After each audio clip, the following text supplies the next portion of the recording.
வணக்கம் நண்பர்களே. லைன்ஸ் மீடியாவுக்கு நீங்கள் அளித்து வரும் ஆதரவுக்கு மிக்க நன்றி. தொடர்ந்து எங்களுடன் இணைந்திருங்கள். லைக் பண்ணுங்கள், சப்ஸ்கிரைப் பண்ணுங்கள், நண்பர்களுக்கு பகிருங்கள். நாம் இணைந்து பயணிப்போம். லைன்ஸ் மீடியா தமிழ் நேயர்களுக்கு வணக்கம். இன்றைய அரசியல் களம் நிகழ்ச்சிக்கு தங்களை அன்போடு வரவேற்கிறோம். வணக்கம். வணக்கம் சின்னா. ஒரு 12 நாளாக தொடர்ந்து தூய்மை பணியாளர்கள் தொடர்ந்து பேசிக்கிட்டே இருக்கிறோம். அது ஒவ்வொரு நாளும் ஒவ்வொரு கட்டத்தை எட்டியது. இன்னும் அதை பற்றி இன்னும் துணை முதல்வரும் யாரும் போய் பார்க்கல. அதாவது திமுக அரசுக்கு இந்த புலிவால் பிடிச்ச கதையாகி போச்சு தூய்மை பணியாளர்கள் போராட்டங்கிறது. அது சாதாரணமாக நம்ம ஒரு 2 நாள் இருப்பாங்க. நம்ம சேகர் பாபு கராத்தே மாஸ்டர், அவர் ஃபைட்ரு, அவர் பறந்து ஜாக்கி சான் மாதிரி போய் உள்ளே புகுந்து கூட்டத்தை எல்லாம் கலைச்சி விட்டுருவாப்புல அப்படின்னு சேகர் பாபு அனுப்பி வச்சாங்க. அந்த இதுக்கு பொறுப்பு மாநகராட்சி மேயர் இருக்காங்க, ஒரு குழந்தை அம்மா. அந்த அம்மா வந்து அதுக்கு மேயராக தேர்வு பண்ணிருக்காங்க. நான் சொல்ல குழந்தைன்ட்டு, அது அவங்களே சொன்னது, திமுக அமைச்சர்கள் சொன்னது தான். அப்படி ஒருத்தங்களை தங்களுக்கான ஒரு எந்த விவரமும் தெரியாத ஒரு பிள்ளையை கொண்டு போய் உட்கார வச்சு, அது இந்த போராட்டத்தோடைய சீரியஸ் தெரில, அந்த ஊழியர்களுடைய பிரச்சனை தெரில, உங்களை எங்கெல்லாம் போராட விட்டதே வந்து பெருசு, அந்த ரேஞ்சுக்கு எல்லாம் வந்து பேசுகிறாங்க. எங்கள் முதல்வர் உங்கள் கூட உட்காந்து டீ குடிக்கிறாரு, சாப்பிட்றாரு. இதெல்லாம் என்ன பேச்சு? முதல்ல இந்த மாதிரியான பேசுகிறதே அபத்தமானது. அவர்களுக்கு கொஞ்சமாச்சும் அது என்ன வார்த்தை சொல்கிறதுன்னு தெரில, கொஞ்சமாச்சும் சிந்தனை ஏதாவது இருக்கா என்னன்னு தெரில. இந்த மாதிரி நிறைய பார்த்தேன், நிறைய தலைவர்கள், இவர்கள் மட்டும் இல்லை, நிறைய தலைவர்கள் பார்த்தேன்.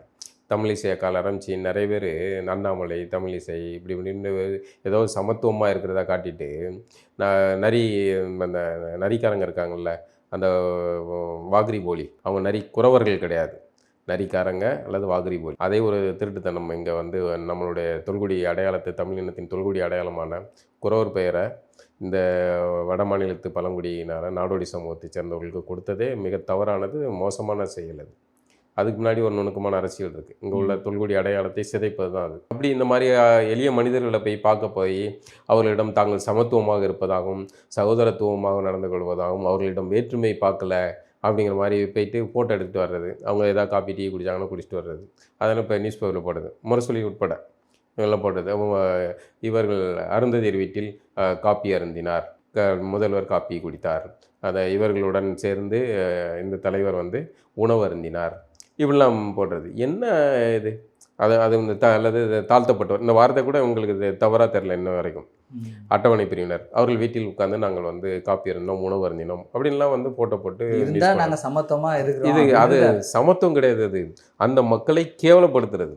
இந்த மாதிரி போய் சாப்பிட்றதையே இவர்கள் ஒரு செய்தியாக, அது ஒரு பெரிய விஷயமாக பேசுகிறாங்க. முதல்ல இதே ஒரு முட்டாள்தனமானது, இவர்களுடைய சாதி மனநிலை வந்து கேவலமாக இருக்குது அப்படிங்கிறது. நீ என்ன இதை போய் ஆடு மாடு கூடையாக போய் உட்காந்து சாப்பிட்டா, இல்லைனா அங்கே வந்து நம்ம வீட்டில் கொடுத்தது வந்து காப்பி டீக்கு பதிலாக வேறு ஏதாவது மாட்டு கோமியமாக இல்லை வேறு மாட்டு சாணியாக ஏதாவது வித்தியாசமாக அதை சாப்பிட்டா தானே அது ஒரு செய்தியாக இருக்கும். ஒரு இயல்பாக ஒரு மனிதர்களை சந்தித்தார், மக்களுடன் அமர்ந்து காப்பி அருந்தினார், டீ குடித்தார் அல்லது உணவு அருந்தினார் அப்படின்னு போது அது செய்தி. அந்த சமூக மக்களை குறிப்பிட்டு அவர்களுடன் அமர்ந்து சாப்பிட்டார் இல்லை காப்பி குடித்தார் அப்படிங்கிறதே வந்து திராவிட மாடல் இல்லாத திராவிட அரசியல்வாதிகள் அவர்கள் சிந்தனையில் எப்படி சாதி அழுக்கு இருக்குது அப்படிங்கிறதுக்கு சாட்சி. இப்போ நம்ம இந்த தூய்மை பணியாளர் பிரச்சனைக்கு வருவோம். அப்படி இவர்கள் போராடிக்கிட்டு இருக்காங்க இவ்வளோ நாள். அதுக்கு வந்து சேகர் பாபுங்கிற நபரை அனுப்பி அவர் வந்து அங்கே தெனாவட்டா பேசிட்டு எல்லாரையும் மிரட்டிட்டு கூட்டத்தை கலைஞ்சிட்டு போங்க, வச்சுட்டு போங்கங்கிற அளவுக்கு பேசிட்டு வர்றாரு. அது ஏதோ நினச்சிட்டாங்க திமுக வந்து சாதாரணமாக கலைச்சி விட்டுடலாம் அப்படின்னு. ஆனால் இவர்கள் நினைத்தது போல் அது நடக்கவில்லை. கூட்டம் இன்னும் போராட்டம் வந்து இப்போ பல தரப்பட்ட ஆட்களும் வந்து அங்கே கலந்துக்கிற சூழல் வருது. சீமான் உட்பட பலரும் வந்து கலந்துக்கிறாங்க. போராட்டம் வீரியமாகுது. மீடியாக்கள் நிறைய சப்போர்ட் பண்ணுறாங்க. ஆமாம், அது இன்னும் பலமாக இருக்குது. ஆமாம், அது நியாயமாக இருக்குது. முதல்ல நம்மளுடைய மீடியா, அவங்க ஒரு மீடியா கண்ட்ரோல் வச்சுருக்காங்களே, கண்ட்ரோல் டீமு, அந்த டீமுங்களை வச்சு அமைதி பண்ணி அவங்க எல்லாம் இதை டிபேட் சொல்ல பண்ணுறதில்ல. இதே அதிமுக ஆட்சின்னா என்ன டிபேட் பண்ணுவாங்க? இது திமுக ஆட்சி, திமுகவுடைய இந்த பேமெண்ட் சர்க்கிளில் இருக்கிறாங்க. அதனால் அதை பற்றி எதுவும் டிபேட்லாம் அங்கே கிடையாது. இதே அதிமுக ஆட்சின்னா பயங்கரமான டிபேட்ஸுங்கெல்லாம் நடத்துவாங்க. அப்படி இவர்களுக்கு வழக்கமான மீடியாக்களை வச்சு நம்ம இந்த செய்திகளை மடைமாற்றிடலாம், புறக்கணிச்சிடலாம் அப்படின்னு நினைக்கிறாங்க. ஏன்னா சமூக வலைதளங்கள் தான் வந்து இந்த மாதிரியான செய்திகள் வெளியே வர்றதுக்கு முக்கியமாக காரணம். அதான் சேகர் பாபு கேள்வி கேட்டோன்னே வந்து சேகர் பாபுக்கு ரத்தம் கொதிக்குது, நம்மளை ஒருத்தன் கேள்வி கேட்காங்க. ஏன்னா நம்மளுடைய ஆட்கள்லாம் வந்து கேள்வி எப்படி கேட்பாங்க? பிரச்சனை முடிஞ்சிடுச்சு, வாழ்த்துக்கள் சார் அப்படின்ட்டு பேசிட்டு போவாங்க. இவன் வந்து பிரச்சனையை தூண்டுற மாதிரி கேள்வி கேட்காங்க. அது மாதிரி இவர்களுக்கு இதுதான் பிரச்சனை. இப்போ சேகர் பாபு அவர்கள் இந்த மாதிரி பிரச்சனையை அதை மேலும் சேகர் பாபு போனதால் மக்கள் கொதிப்பில் வீரியமாயிடுச்சு அது. வீரியமாயிடுச்சு. இப்போ திமுக நினச்சிச்சு சேகர்பாபு வச்சு முடிச்சிடலான்ட்டு, சேகர்பாபுவால் இப்போ வந்து பிரச்சனை தீவிரமாயிட்டு மக்கள் எல்லாம் கொந்தளிப்பில் இருக்காங்க, அந்த போராட்டம் பண்ணுற மக்கள். இந்த போராட்டத்தில் வந்து ம். இதுக்கு முன்னாடி திமுகவில் எந்த அமைச்சர்கள் மேலே ஏதாவது ஒரு புகார் ஏதாவது வந்தால் உடனே வந்து அவங்கள வந்து நீக்கிடுவார், உடனே நீக்கிடுவார். ஆனால் சேகர்பாபு மேலே இவ்வளோ பிரச்சனைகள் வருது, அடிக்கடி புகார் வருது, ஆனால் அவர் பதவியிலேருந்து எடுக்கவே மாட்டேங்கிறாங்க. அவர் அதுக்கு எடுக்க மாட்டேங்காருன்னு என்னன்னா, அதை நீங்கள் வந்து திமுகவுடைய கிச்சன் கேபினெட்டுக்கிட்ட தான் கேட்கணும்.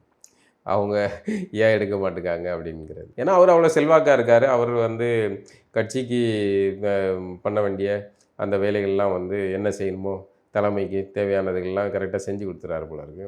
அதனால் நீக்காமல் இருக்கிறாங்க. இப்போ பொன்முடியை அப்புறப்படுத்தினாங்க, பொன்முடி பேட்டின வார்த்தைகளுக்காக அப்புறப்படுத்தினாங்க. சேகர்பாபு இங்கே அது எல்லாத்தையும் விட இந்த மக்கள் வந்து எளிய மனிதர்கள்ல, பெரிய இந்த பின்புலம் இல்லாதவர்கள்.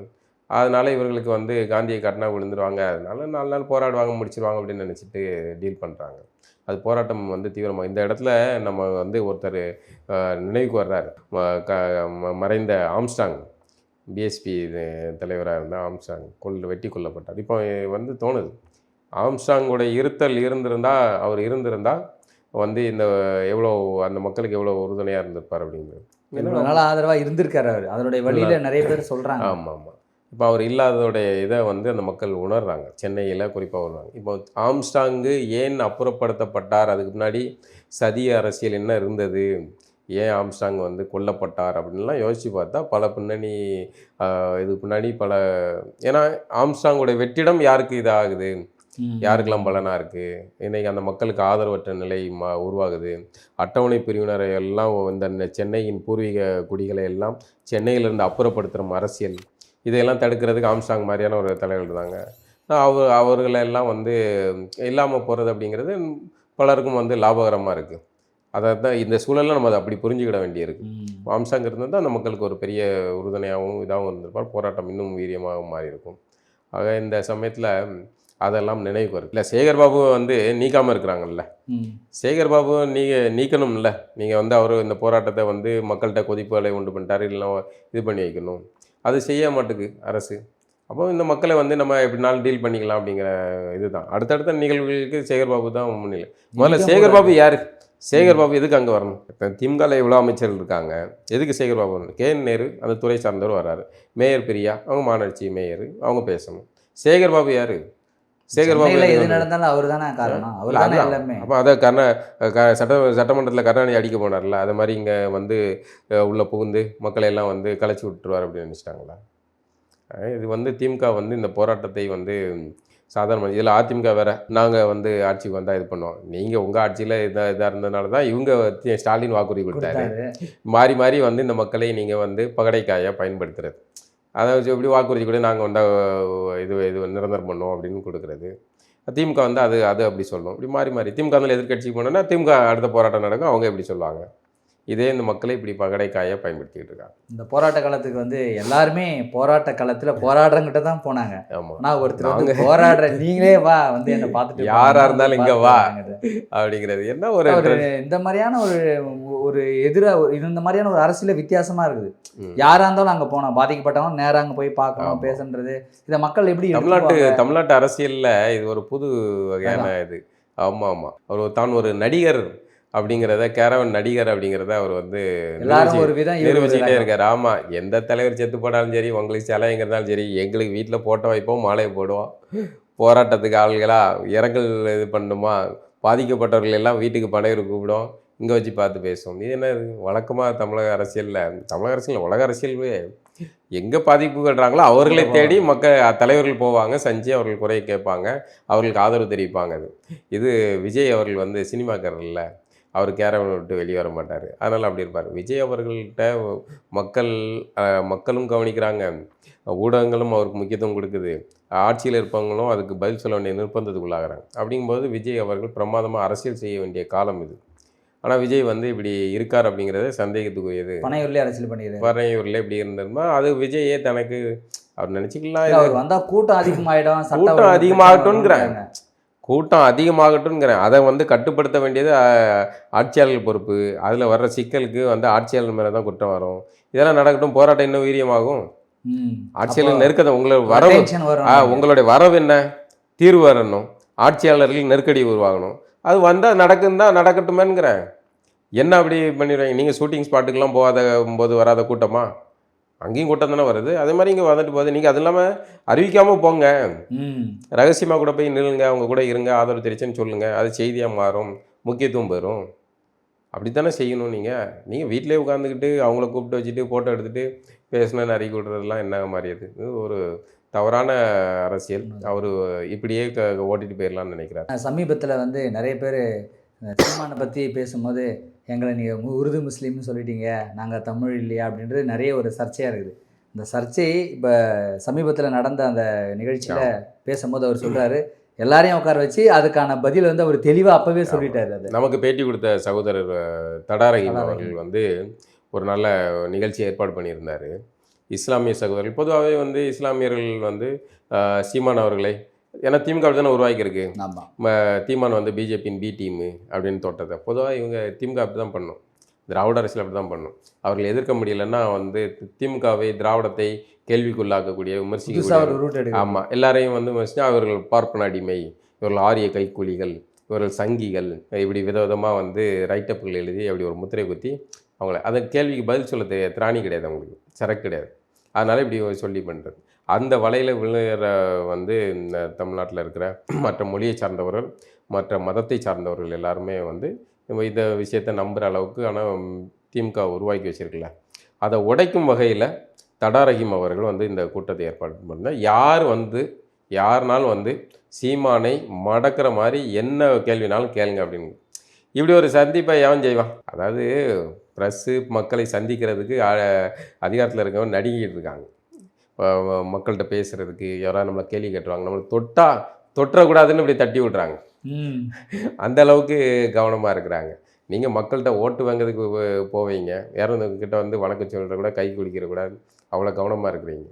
அதை விட ப்ரெஸ்ஸை சந்திக்கிறது கிடையாது, பத்திரிகையாளர் கேள்வி எழுப்பிடக்கூடாது, அதுக்கு பதில் சொல்ல முடியாது, துண்டு சீட்டு இருந்தால் தான் நம்மளால் பதில் சொல்ல முடியும். இப்படியான சூழலில் யார் வேணாலும் வா கேள்வி கேளு அப்படிங்கிறத சீமான் கிட்ட மட்டும்தான், எத்தனை கேள்வினாலும் எல்லா கேள்வியும். அதில் அந்த கேள்விகள்லாம் ரொம்ப சிறப்பாக பதில் சொல்லியிருந்தார். அதை தான் நம்மளும் வந்து சீமான் அவர்கள் சொன்னதை தான் நம்மளும் பல முறை சொல்கிறோம். இங்கே இருக்கிற பிறமொழியினர் உட்பட எவர் வேண்டுமானாலும் அவர்களுடைய தாய்மொழி அடையாளத்துடன் சிறப்பாக வாழ்கிறது தான் சரி. இந்த திராவிட அரசியலின் பேச்சை நம்பி நாங்கள் வந்து திராவிடர்கள், நாங்கள் தமிழர்கள் அப்படின்னு மாற வேண்டிய அவசியம் கிடையாது. மும்பைக்கு போனால் தமிழர்கள் மும்பை தமிழர்களாக இருக்காங்க, அமெரிக்காவுக்கு போனால் அமெரிக்க தமிழர்களாக இருக்காங்க, கர்நாடகாவில் வசிக்கிற தமிழர்கள் கன்னட தமிழர்களாக இருக்காங்க. இப்படியே அவங்க அந்த வாழ்விடத்தில் வசிக்கிற தமிழர்களாக தான் இருக்காங்க. யாரும் யாருக்காகவும் இது மாறலை, மொழி மாறலை, அடையாள மறைப்பு செய்யலை. நீ அடித்தாலும் சரி, அடி வாங்கினாலும் சரி, நாங்கள் தமிழர்களாக தான் இருக்கோம். அதே மாதிரி இங்கே இருக்கிறவங்களும் இருப்போம். அதுவும் இல்லாமல் எதுக்கு மாறணும்? இப்போ எனக்கு அவ்வளோ நண்பர்கள் இருக்காங்க, தெலுங்கு நண்பர்கள் தான். அவர்கள் தெலுங்கு நண்பர்களாகவே நான் அவர்களோட அன்பு பாராட்டுகிறேன். அவர்கள் என்னை வந்து தமிழராகவே அன்பு பாராட்டுகிறேன். என்ன கெட்டு போச்சு? என் வீட்டுக்கு சுற்றி இருக்கிறவங்கெல்லாம் தெலுங்கர்கள் தான். என் குழந்தைங்க அவங்க வீட்டுக்கு போகிறாங்க, அங்கே இருந்து எங்களுக்கு உணவு பண்டங்கள் வருது, எங்கள் வீட்டில் இருந்தாங்க, எந்த பிரச்சனையும் இல்லையா? அவர்கள் தெலுங்கர்களாக இருக்காங்க, நாங்கள் தமிழர்களாக இருக்கோம், அன்பு பாராட்டுறோம், நல்லது கெட்டதில் கலந்துக்கிடும், எல்லாம் நடக்குது, ஒரு பிரச்சனை இல்லை. அப்படி இருக்கிறதான் சொல்லுவோம். இந்த திராவிட அரசியல் நம்ம ரெண்டு பேரையும் பிரிக்குது, உங்களையும் சிதைக்குது, தமிழர்களையும் சிதைக்குது. தமிழர்களை திராவிடர்களாக மாற்றுது, உங்களை வந்து தெலுங்கர்கள் கன்னடர்கள் உங்களையும் திராவிடர்களாக மாற்றுது, அவர்களுடைய அரசியல் லாபத்துக்காக. ஆகவே இந்த திராவிட மாயையிலிருந்து விடுபட்டு இங்கே இருக்கிற பிறமொழியினர் வந்து தங்களுடைய தாய்மொழி அடையாளத்துடன் சுய நிர்ணய உரிமையுடன் அவர்கள் வாழ்வது அவசியமானது. அப்போ நீங்கள் சுய அடையாளத்தோடு வாழும்போது தான் உங்களுடைய உரிமையை, உங்களுடைய மொழியை நீங்கள் மீட்டு இருக்கணும். இப்போ நீங்கள் தெலுங்கராக இருக்கும்போது, உணரும்போது, தெலுங்கராகவே நீங்கள் கருதும்போது தான் எனக்கு தாய்மொழியில் நான் படிக்கணும், எனக்கு ஒரு பள்ளிக்கூடம் கட்டி கொடுங்க அப்படின்னு கோரிக்கை வைக்க முடியும். அப்போ தான் உங்களுடைய மொழி வந்து மீட்டுருவாக்கமாகும். நீங்கள் அதை செய்யலைன்னா நீங்கள் திராவிடராக இல்லைன்னா நீங்கள் வந்து திராவிடர்கள் உருவாக்கி வச்ச உங்களை தமிழர்களாக நம்பிக்கிட்டு இருந்தீங்கன்னா உங்களால் வந்து அந்த கோரிக்கை வைக்க முடியாது. ஆகவே சுய அடையாளத்துடன் இருங்க.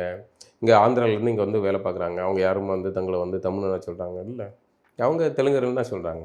இங்கே விஜயநகர காலத்தில் வந்தவர்கள் வந்து இங்கே தங்கிட்டாங்க. அப்போ அவங்க வந்து இங்கே தங்களை தமிழர்கள்னு சொல்லிக்க வேண்டியதில்லை, அவங்க தங்களை தெலுங்கர்கள்னு சொல்லிக்கலாம். இப்போ சமீபத்தில் அண்ணாமலை வந்து கட்சி தலைவர் பதவியிலேருந்து எடுத்தாங்க. கொஞ்ச நாள் அவர் டீஆக்டிவேட் மாதிரி ஆகிட்டார், கொஞ்சம் அதிகமாக ஒரே பரபரப்பாக ஓடுது இருக்குது.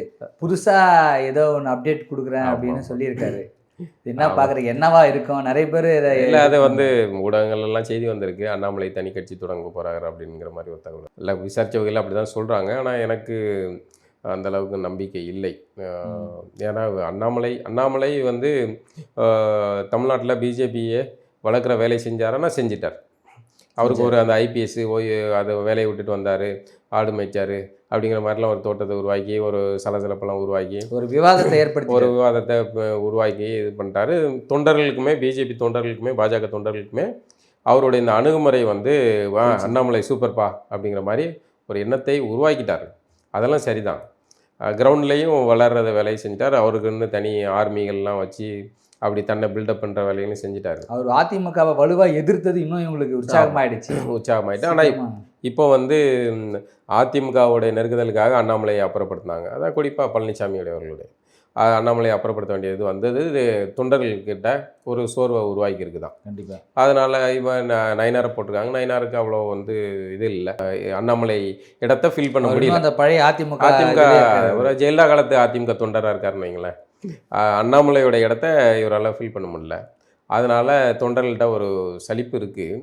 அதே சமயம் அண்ணாமலை தனித்து ஒரு கட்சியை தொடங்கி அவர் ஒரு தனி தலைவராகி இங்கே வந்து ஒரு அரசியல் பண்ணி ஒரு ஆளுமையாக மாறும் அளவுக்கு செல்வாக்காக இருக்காங்க. ஃபேன்ஸ் அதிகமாகறாங்களே. ஃபேன்ஸ் இருக்கலாங்க. அந்த ஃபேன்ஸ் எல்லாம் யாருன்னு கேளுங்க. அந்த ஃபேன்ஸ் எல்லாம் பிஜேபிக்காரன். அவன் பிஜேபி தலைமை வந்து இதை சொல்லும்போது அவன் வந்து அண்ணாமலை கூட அனுப்பானா, அவன் ஜி கூட அனுப்பானா. அண்ணாமலை ஜியோடைய பிரதிநிதியாக வரப்போய் தான் அண்ணாமலைக்கு செல்வாக்கு. சரியா? அண்ணாமலை வேற ஒரு தனியாக ஒரு நபராக வந்திருந்தா இவ்வளோ பேர் கொண்டாடுவாங்களா? கொண்டாட மாட்டாங்க. இப்போ அவரை வந்து இது பண்ணலாம். ஆனால் அண்ணாமலை யாருடைய பிரதிநிதி? அவர் மோடிஜியோடைய பிரதிநிதி, அமித்ஷாவின் பிரதிநிதி, அதனால் பாஜகவின் பிரதிநிதி. அதனால் அண்ணாமலையை தூக்கி பிடிச்சாங்க. அண்ணாமலை அதுக்கு ஏற்றப்பல இயங்கினார்னு வைங்களேன். ஆனால் இனி அவர் தனி கட்சி தொடங்கினால் அவரால் வந்து இந்த செல்வாக்கை வந்து தொடர முடியும் அப்படின்னு நம்மள. ஏன்னா அந்த தொண்டர்கள்லாம் யார்? இந்த பிஜேபியோட ப்ராடக்ட். அப்போ பிஜேபி ஆட்கள் எப்படி அண்ணாமலை பக்கத்தில் நிற்பாங்க? அண்ணாமலைக்குன்னு ஒரு கொஞ்சம் கூட்டம் இருக்கும், அது பண்ணுவாங்க. ஆனால் வந்து பெரிய பெரிய திரளாக அது மாறுமா அப்படிங்கிறது சந்தேகம் தான். அதில் அண்ணாமலை அவர்கள் இந்த இதுக்கு வந்து நான் என்ன யோசிக்கிறேன்னா, ஒரு பத்திரிக்கைன்னா, இந்த அண்ணாமலை அவர்கள் வந்து மத்திய அமைச்சர் பதவியை எதிர்பார்க்கிறார் அப்படின்னு நினைக்கிறேன். அந்த எதிர்பார்ப்பு வந்து சென்ட்ரல்லேருந்து ஒரு சரியான சிக்னல் வரவில்லை. அந்த சிக்னலை வர வைக்கிறதுக்காக இப்படி அண்ணாமலை அவர்களே வந்து இல்லை, அவர் முன்னாடியே சொல்லியிருக்காரு, நான் வந்து தேசிய இதெல்லாம் நான் அதிகமாக போக மாட்டேன், முழுக்க தமிழகத்தை சார்ந்து இருக்கிற அரசு தான் நான் பண்ணுவேன்னு முன்னாடியே சொல்லிட்டாரு. ஆமாம். ஆனால் இல்லை நம்ம அதை எப்படி புரிஞ்சுக்கிட்டதுங்கிறதுக்காக சொல்கிறேன். இப்போ வர்ற செய்திகள் ஊடகங்கள்லாம் வருது இல்லை, தனியாக கட்சி துவங்க போகிறார் வைக்கிறாருன்ட்டு. அது எல்லாமே இந்த நகர்வுலேருந்து நடக்குதோ அப்படின்னு தோணுது. அண்ணாமலை அவர்கள் அப்புறப்படுத்தப்பட்டது, அதுக்கு அவர் ஏதாவது ஒரு போஸ்டிங் எதிர்பார்ப்பார்ல, அது வந்து டெல்லி தலைமையிடமிருந்து சரியான பதில் வரல. அப்படிங்கும்போது இப்படி அண்ணாமலை ஜி தனியாக கட்சி தொடங்க போயிடுவார். அப்போ நமக்கு வந்து இங்கே தமிழ்நாட்டில் இது இல்லையே அப்படிங்கிற இது பிஜேபிக்கு ஒரு நெருக்குதல் உருவாகும் அப்படிங்கிறதுக்காக கூட இந்த மாதிரியான செய்திகள் வர வாய்ப்பு இருக்குது. உண்மையிலே அண்ணாமலை வந்து சரியாக யோசிச்சார்னா அவர் வந்து பிஜேபி விட்டு வெளியே வர மாட்டார். அப்படியே வெளியே வந்தாலும் அவர் பிஜேபி சார்ந்த அரசியல் தான் பண்ண முடியும். அவர் இல்லை, பிஜேபி சார்ந்த அரசியல் தான் பண்ண முடியும். அந்த அரசியல் பண்ணி என்ன பிரயோஜனம்னு கேட்குறேன். அது பிஜேபிக்கு தானே பலனாகும். இவருக்கு தனியாக என்ன இதாகும்? அதுக்கு இவர் பிஜேபியிலே இருக்கலாம்ல. ஆக அவருக்கு வந்து ஒரு போஸ்டிங், சரியான போஸ்டிங் வேணும். அதுக்கான நெருக்குதலுக்காக இந்த செய்திகள் உலா வருது அப்படின்னு நினைக்கிறேன். பார்ப்போம், எதாக இருந்தாலும் வெளியே வந்துடும்ல, கொஞ்ச நாளில் வெளியே வந்துடும்ல. அப்படியே அவர் தனி கட்சி தொடங்கினாலும் நம்ம வந்து வாழ்த்துக்கள், அதையும் வந்து எதிர்கொள்வோம். அதையும் வந்து அந்த கூத்தையும் பார்த்துரும். இப்போ சமீபத்தில் நடந்த ஒரு நிகழ்ச்சியில் வந்து விஜயகாந்த், பிரேமலதா, ஜெயலலிதா இந்த மாதிரியான ஒரு சர்ச்சை வந்தது. அதற்கு அவங்க வந்து சர்ச்சை, ஆமாம், ஒரு சுதீஷ் வந்து ஜெயலலிதா பிரேமலதா இருக்கிற மாதிரி ஒரு ஃபோட்டோ போட்டு இது பண்ணார்.